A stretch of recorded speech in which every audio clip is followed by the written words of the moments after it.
Oke, kembali lagi bersama saya Kade Putra di acara Topi Merah, topik inspirasi dan motivasi persembahan dari Bali News ID. Pada episode kali ini masih tetap di rangkaian acara BBTF Bali Beyond Travel Fair yang ke-11 di Nusa Dua Bali. Telah hadir bersama kita sekarang Bapak Direktur Kantor Perwakilan Bank Indonesia Provinsi Bali, Bapak Indra Gunawan Sutarto. Selamat datang. Selamat sore. Selamat Terima sore, kasih. Bapak Indra. Saya panggil Pak Indra, Pak ya? Indra. Iya. Kalau di Bali itu nama Indra itu identik dengan seorang Indra itu adalah bapaknya Arjuna, Pak. Wah, Jadi kalau anaknya saja ganteng, bapaknya pasti lebih ganteng. Gitu ya. Oke. tergantung ibunya, Pak. Oh, tergantung ibunya. ibunya. Oke, Pak Indra, Siap. saya nanya sedikit tentang Bank Indonesia ya. Dalam mendorong pemulihan ya atau penguatan sektor pariwisata di Bali yang sempat ya krisis kemarin Kak karena pandemi. Gimana peran Bank Indonesia ini menumbuhkan sektor pariwisata terutama? Terima kasih Pak Putra ya. Iya. Betul ya, Pak Putra. Perkenalkan sekali lagi, nama saya Indra Gunawan Sutarto atau dipanggil Indra dari Kantor Perwakilan Bank Indonesia Provinsi Bali. Sebelum di Bali ini kebetulan saya juga punya tugas di Jakarta. Oke. Sudah cukup lama di Jakarta. Dan mungkin saya akan address isunya tidak hanya di Bali saja ya, gitu Pak ya, mungkin, tapi secara umum di Indonesia ya, Pak ya. Oke. Tapi kalau nanti ada data-data yang spesifik mengenai Bali, ya saya juga nanti bisa sampaikan. Jadi yang pertama sebetulnya program Bank Indonesia yang paling kuat tentunya adalah dari sisi pemerintah ya Pak ya. Kita tahu di tahun 2020 sampai 2022 itu banyak sekali program-program pemerintah untuk kembali memperkuat ekonomi Indonesia. Jadi tentunya pemerintah juga bekerja sama dengan lembaga terkait lainnya seperti BI, OJK ya. Banyak sekali program-program yang dilakukan. Di sektor pariwisata sendiri khususnya pemerintah itu juga punya berbagai program dan insentif ya tentunya ya pada saat zaman Covid tersebut ya, ada tax holiday, kemudian ada bantuan-bantuan, kemudian juga ada insentif-insentif untuk kembali mendorong masyarakat untuk kembali mau balik kembali lagi berwisata gitu ya. Termasuk juga penguatan kembali sektor-sektor wisata melalui 3A itu ya, ada amenity, ada accessibility, sama ada atraksi. Jadi atraksi, amenity sama aksesibilitas. Jadi diperkuatlah itu atraksi-atraksi dari sektor-sektor wisata. Jadi meningkatkan daya tarik dari para wisatawan. Jadi mungkin dengan program, karena saya tahu itu di depan sini kan ada kantornya BI Pak ya. Yeah. Itu terdiri dari desa-desa wisata, mensupport desa wisata. Betul. Dengan cara seperti itu mungkin. Betul. Nah, untuk BI sendiri sebetulnya juga kita punya beberapa program yang cukup menurut saya sangat baik ya. Yang pertama adalah kita terutama bekerja sama dengan perbankan, kita mendorong bank-bank itu untuk kembali memberikan kredit, mengucurkan kredit kepada sektor-sektor prioritas, terutama sektor-sektor wisata. Jadi kalau ada bank mau mengucurkan kredit ke UMKM yang di sektor pariwisata itu diberikan likuiditas tambahan seperti itu. Jadi ada tambahan likuiditas, tambahan kemudahan bagi perbankan kalau dia memberikan kredit kepada sektor-sektor yang sifatnya prioritas gitu ya, seperti itu wisata gitu. Itu kerjasama dengan perbankan sendiri yang memang di bawahnya BI. Betul. Nah, gimana kolaborasi atau kerjasamanya dengan sektor-sektor seperti pemerintah daerah atau pelaku pariwisata? Nah, kalau terkait dengan pemerintah daerah, di Bali ya khususnya, mungkin banyak ya BI punya program-program kerjasama dengan pemerintah dalam mendorong sektor pariwisata itu cukup banyak. Tapi di Bali sendiri kita punya ada beberapa program yang menurut saya sedikit berbeda karena Bali itu agak unik. Iya. Jadi Bali itu bukan punya kelurahan, bukan punya RT, RW, tapi ada desa ada dan desa, ada banjar, ada desa adat juga di situ. Betul, betul. Nah, kita itu kerjasama dengan salah satunya ya dengan Majelis Desa Adat. Oh, berarti lebih ke adatnya Pak ya? Kalau Betul, jadi ke Majelis Desa Adat, gimana caranya supaya banjar-banjar ini terdigitalisasi. Karena kegiatan mereka juga kan melibatkan transaksi pembayaran. Jadi ada iuran, kemudian ada pajak, ada retribusi. Nah itu gimana caranya mereka supaya bisa meningkatkan atau memanfaatkan transaksi secara digital.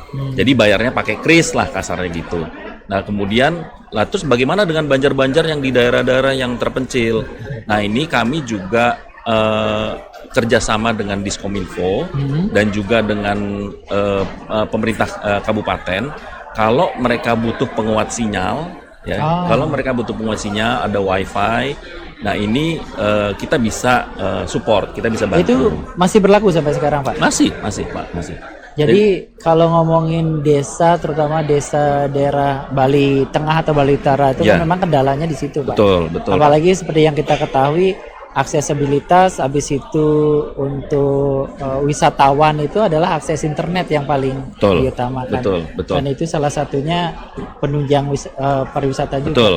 Jadi fokus kita di dalam transaksi digital ini tidak hanya bicara melulu krisnya aja gitu Pak ya, tidak hanya bicara alat pembayarannya, tapi juga infrastrukturnya kita dukung. Oh, berarti dari infrastrukturnya dulu dikuatkan, kris masuk. Ya kita ngomongin kris juga sih. Iya betul. Dengan kris masuk itu mungkin Bapak kan tadi ngomongin kerjasama dengan MDA ya dari baik itu desa adatnya. Apakah dengan fasilitas kris mungkin penggunaan kris di desa atau di mana itu ada mendapat program atau insentif khusus untuk pengusaha atau pengguna kris itu? Oke, jadi untuk program penguatan kris ini kita cukup banyak program-programnya dari Bank Indonesia. Jadi yang pertama itu program-program itu adalah salah satunya itu pasar siap kris, ya, sehat, inovatif dan aman menggunakan kris gitu.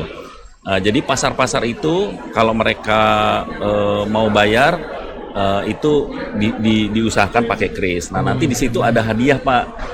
Yang terbanyak menggunakan kris, merchant atau penjual-penjual yang pakai kris itu ada hadiahnya kayak gitu. Nah terus ada juga kita kerjasama kemarin dengan para UMKM. Jadi kita gabung dalam sebuah komunitas UMKM. Nah UMKM-nya itu juga kalau banyak-banyak kan transaksi pakai kris. Kalau mereka krisnya paling banyak, di atas threshold tertentu itu kita dapat hadiah. Bisa juga nanti jadi UMKM binaan BI kalau dia belum jadi UMKM binaan gitu. Jadi terus ada juga Pak dalam konteks stabilitas harga, inflasi. Inflasi. Itu kita juga kerjasama dengan pemerintah daerah, pemerintah kota, pasar murah. Jadi kita sediakan kebutuhan pokok masyarakat. Nah, kalau bayarnya pakai kris itu harganya diskon, lebih terjangkau, ya betul. Diskon. Atau bahkan Rp1, hanya Rp1. Jadi misalnya kemarin kita Canang Sari itu Pak yang yang buat sehari-hari. Yang dipakai buat sehari-hari itu kan termasuk banyak dibutuhkan oleh masyarakat. Sangat banyak. Nah, itu kalau di Bali ngomongin itu kita fasilitasi kalau bayarnya pakai kris Rp1 aja. Berarti satu Canang Sari Rp1 aja. Betul. Ada program seperti itu. Itu gitu. salah satu insentif juga Pak ya untuk desa adat. Betul. Nah, tadi kita ngomongin infrastruktur juga. Gimana sejauh mana BI ini menunjang infrastruktur baik itu? Tadi kan infrastruktur dalam artian penunjang kayak fasilitas WiFi atau apa. Ada yang lain mungkin yang BI lakukan untuk mensupport? Sejauh ini dalam konteks infrastruktur memang kita baru terbatas memberikan WiFi gratis. Tapi juga kita bisa kerjasama dengan penyelenggara telekomunikasi seperti Telkomsel atau XL atau apapun. Kalau memang ada kebutuhan mendesak, itu bisa kita fasilitasi mereka, diskusi dengan mereka. nanti mereka akan mensupport untuk BTS penguatan sinyal gitu. Nah itu jadi kita fasilitasi, tapi mungkin ini tergantung dari kesepakatan masing-masing ya Pak ya. Jadi itu nanti kita bisa fasilitasi. Kemudian yang kedua, kalau dengan daerah-daerah tertentu seperti di Nusa Lembongan, kemudian Nusa Penida, itu kita ada yang namanya roadmap digital.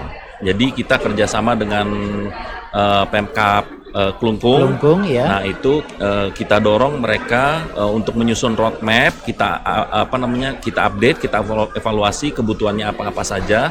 Nanti kalau mereka butuh infrastruktur, kita bisa masuk bantu di situ juga. Gitu. Oke, saya dengar juga di BI kan ada seperti apa ya? Mohon maaf saya agak lupa sedikit. Jadi membina desa adat itu Pak. Jadi Bapak asuh atau apa istilahnya? Ya, binaan desa wisata binaan lah. Desa wisata binaan. Betul, ya. Betul. Sejauh ini berapa sudah desa wisata yang ada di Bali yang jadi binaan BI?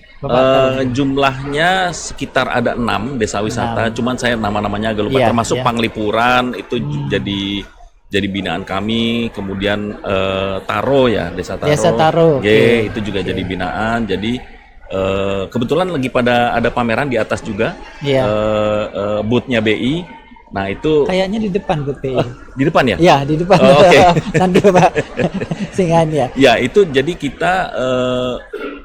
kita bantu mereka untuk mengelola kegiatannya mereka sehari-hari. Berarti kan termasuk itu juga penguatan infrastruktur yang ada di situ juga Pak ya? Betul ya. Berarti sejauh ini memang BI berperan penting juga untuk penguatan sektor wisata, terutama di desa-desa wisata. Ya. Nah, sejauh ini Pak, KRIS ini sebenarnya perkembangannya seperti apa Pak? Oke, secara nasional Pak ya, secara nasional KRIS sendiri terus mengalami pertumbuhan yang cukup signifikan. Di Bali sendiri jumlahnya itu sudah mencapai total transaksinya itu sekitar 25 juta di tahun 2025 sendiri. 25 juta transaksi. Okay. Kemudian penggunanya atau merchantnya itu sudah hampir sekitar 1 juta. 1 juta. Ya. Okay. Dan pengguna barunya itu juga jumlahnya 1 juta. Jadi peningkatannya cukup signifikan. Nah, KRIS sendiri itu kan sebetulnya bukan satu-satunya alat pembayaran. Iya. Jadi masih ada alat pembayaran pakai kartu, kemudian cash ya. Cash. Cuman memang ini kalau dibandingkan dengan kartu atau cash, KRIS ini memang eksponensial pertumbuhannya gitu Pak. Termasuk juga yang KRIS cross border Pak. KRIS cross border. Jadi mungkin saya jelaskan sedikit. KRIS cross border atau KRIS lintas negara ini memang relatif baru itu bisa dimanfaatkan oleh wisatawan yang datang dari negara lain berwisata di Bali. Itu kalau mau bayar tidak harus pakai kartu atau cash, bisa pakai mobile apps-nya mereka, scan KRIS-nya itu bisa. Yang setahu saya Pak ya, itu KRIS kan memang kalau saya ada akun di Bank BCA, Mandiri, BUMN, Bank Himbara lah. Semua ada KRIS. Betul. Jadi kalau tamu atau wisatawan asing yang ke Indonesia, banknya kan beda Pak. Ya. Bisa itu? Bisa Pak. Jadi memang tidak semua bank. Jadi kalau wisatawan Singapura misalnya datang ke Indonesia, dia ada 3 bank. Jadi ada UOB, DBS, sama OCBC. Kemudian kalau dari wisatawan Malaysia, ada sekitar 5 apa 6 bank gitu yang bisa menggunakan KRIS lintas negara ini. Thailand juga begitu.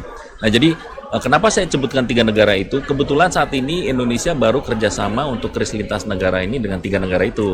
Baru 3 negara. Singapura, Malaysia, Thailand.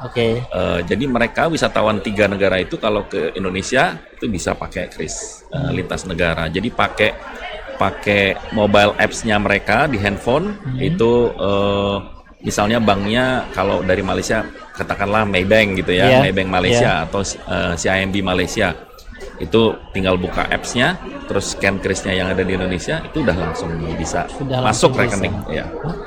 Berarti orang luar pun bisa Pak ya, maksudnya di negara mereka nggak harus wisatawan yang di sini, umpamanya mereka menggunakan KRIS di negaranya mereka juga bisa Pak ya. Bisa. Biar- Kalau itu sudah pasti bisa, Pak. Oh, Tapi kalau yang lintas negara itu adalah orang Singapura, Ya. ya misalnya ya, datang ke Indonesia, scan krisnya yang ada di Indonesia, Di Indonesia. pakai rekening dia yang ada di sana, itu bisa. bisa. Oke. Demikian juga kalau misalnya Pak Putra Iya. jalan-jalan ke Thailand, mau Saya- beli duren, Saya bayar pakai kris bisa di bisa, gitu, Oh, gitu Pak. mantap juga ini ya. Iya, betul. Jadi sebenarnya ini pemerintah Bali ini sebenarnya hal yang baru yang perlu dicermati. Jadi nggak perlu harus menggunakan kartu Kartu kredit kredit, betul. atau yang, nah kalau ngomongin kartu kredit kan seperti yang kita ketahui Iya, iya. potongannya kan banyak Pak. Betul, Kalau kris betul. sendiri gimana Pak ini? Kita ada beberapa threshold pembayaran, jadi maksudnya biaya gitu Iya ya. biayanya. Kalau untuk nilai-nilai tertentu dengan misalnya untuk UMKM Iya. gitu ya, dengan yang masih kecil-kecil gitu, nah itu bahkan ada beberapa bank itu yang berani menyampaikan 0% gitu. 0%. 0%. Tapi Menarik- kalau di atas menarik nilai banget tertentu itu memang dia masih ada istilahnya tuh merchant discount rate gitu ya. Oke. Nah itu ada itu sampai dengan 1%. Berbeda dengan kartu kredit atau mungkin yang di atas lain 1,5 atau itu 2 ya. ya bahkan bisa sampai 2% gitu Pak. Jadi sangat menarik ini. Betul. Kalau ngomong-ngomong gitu bisa jadi ancaman pemilik kartu kredit ini BI ini. Saya nggak berani ngomong gitu loh Pak.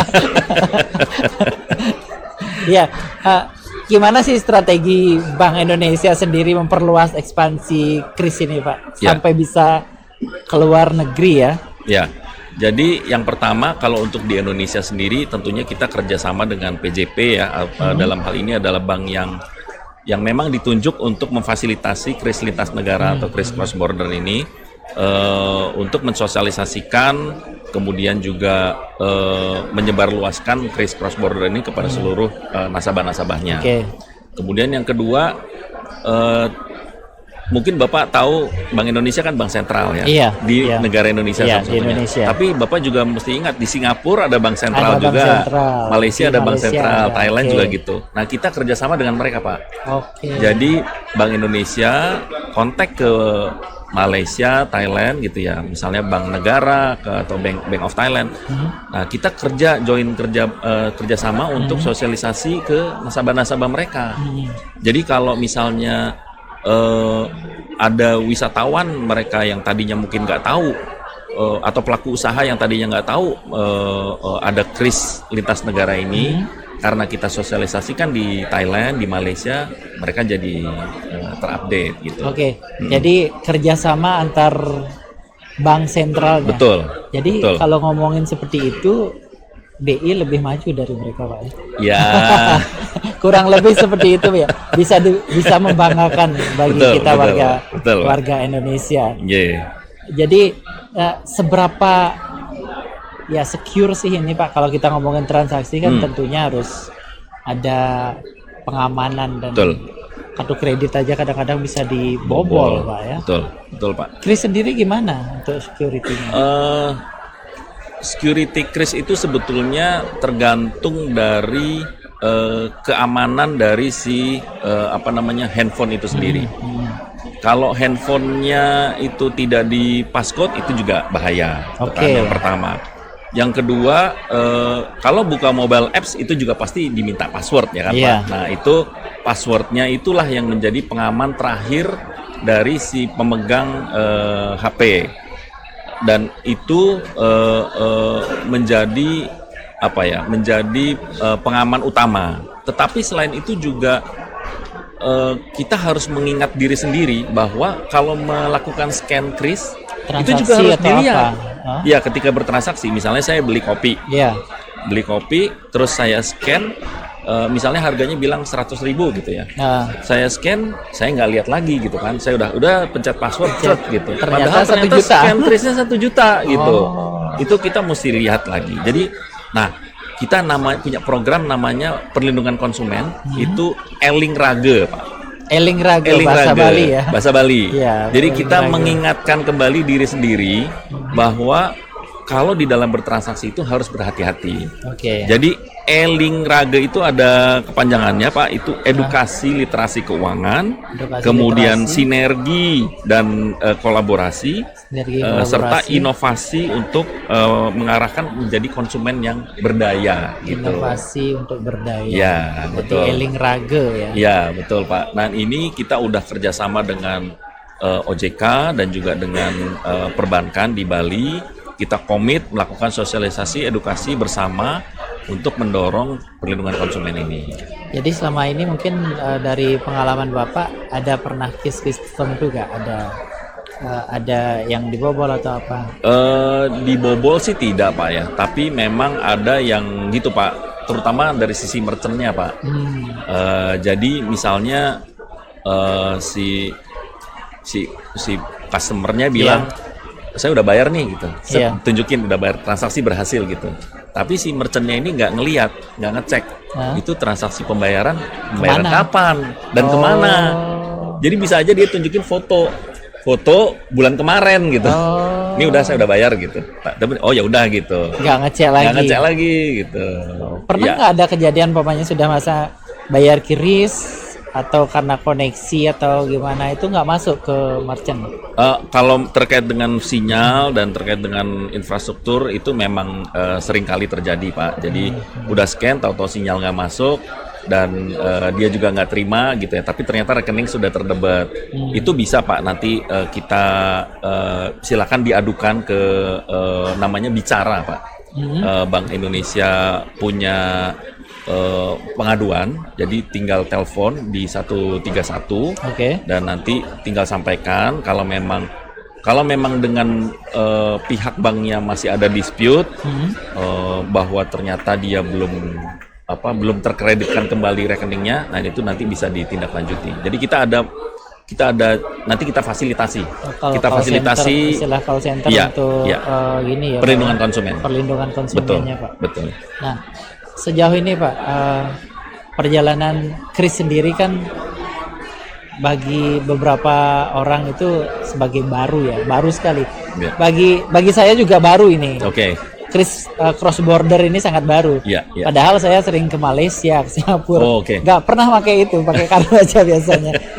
Jadi, nah kembali lagi mungkin Bapak bisa jelaskan ke masyarakat, terutama masyarakat Indonesia ya. Sejauh mana Kris ini bisa dipakai sebenarnya sampai tadi Pak menyampaikan baru 3 negara ya.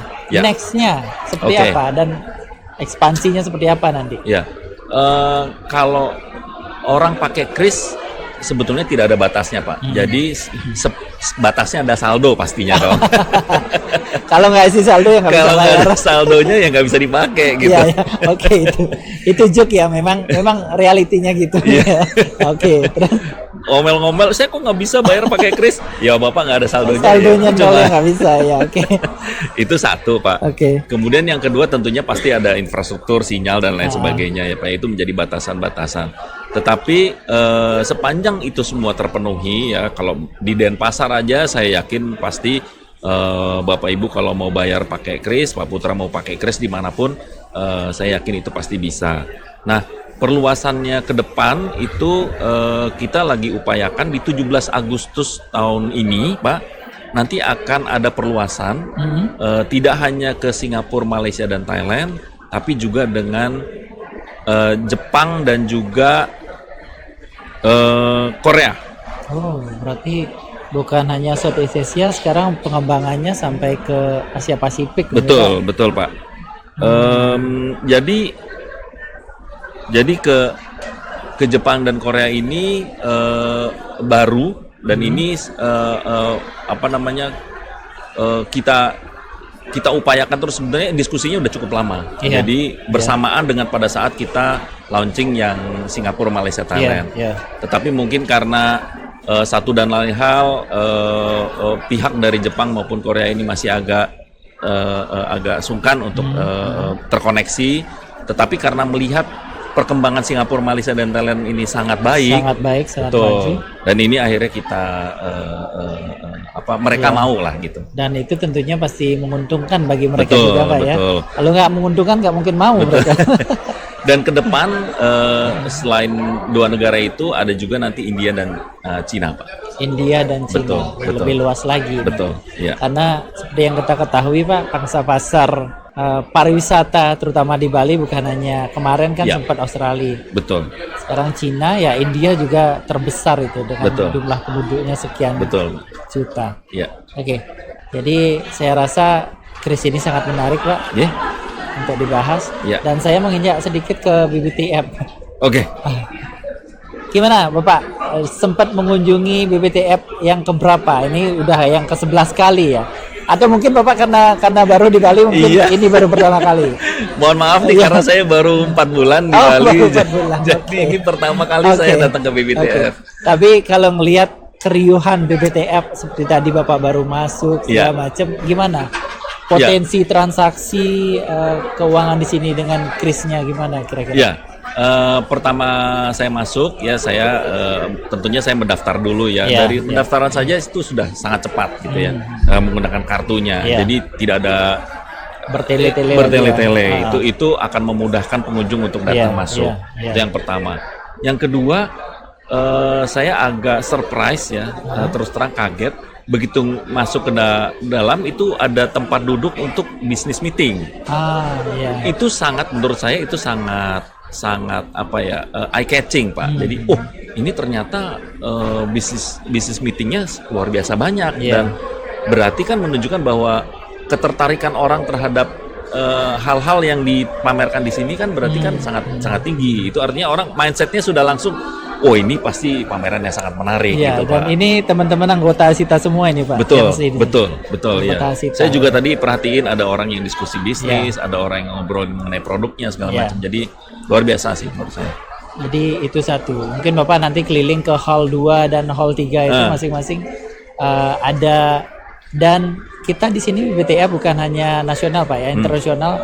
Yang saya tahu itu dari beberapa negara juga ikut pameran. Saudi Arabia, habis Oke. itu Namibia juga.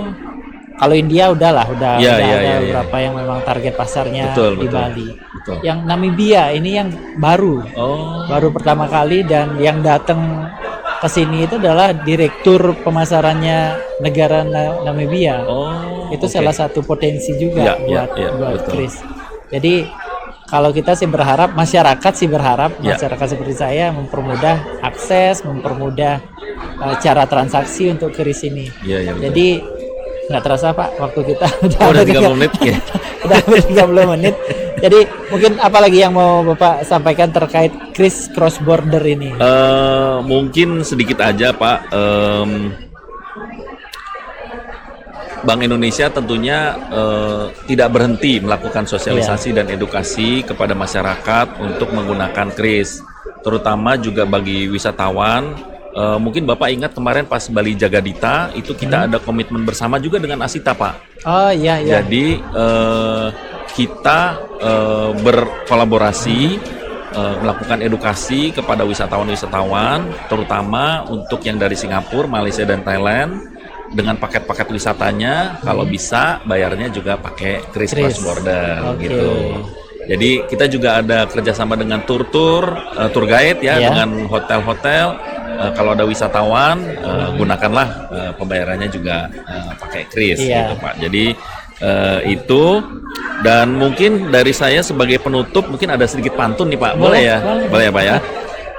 Beli batik di pasar seni, cakep, bayarnya cepat, hati pun senang. Cakep. Kris lintas negara kini berseri, transaksi mudah tanpa tukar uang. Mantap. Dan perusahaan saya juga udah pakai Kris juga Pak. Mantap Pak, terima kasih. Kemarin terakhir kita ada di BI Bali juga kan, ada acaranya Sakiranya Asita. Di situ saya baru dapat insight juga terkait Kris Cross Border ini. Dan saya coba transaksi dengan klien yang dari Malaysia. Oh, ternyata gampang sekali. Betul. Selama ini saya berpikir susah sekali, mesti nyari link payment segala macam. Dengan ini saja, kenapa nggak dari dulu saya tahu? Mungkin ini saatnya BI untuk mempromosikan melalui BBTF atau melalui Bali News juga nanti. Kita siap berkolaborasi, mudah-mudahan Kris Cross Border dan BI semakin berkembang. Terima kasih. Jadi akhir kata saya Kandi Putra mohon Maaf kalau ada mungkin kata-kata yang kurang berkenan dari tadi. Ya, Saya ucapkan banyak-banyak terima kasih, Terima kasih, Pak Putra, atas terima kasih. kehadirannya. Bali News ID, lugas dan inspiratif.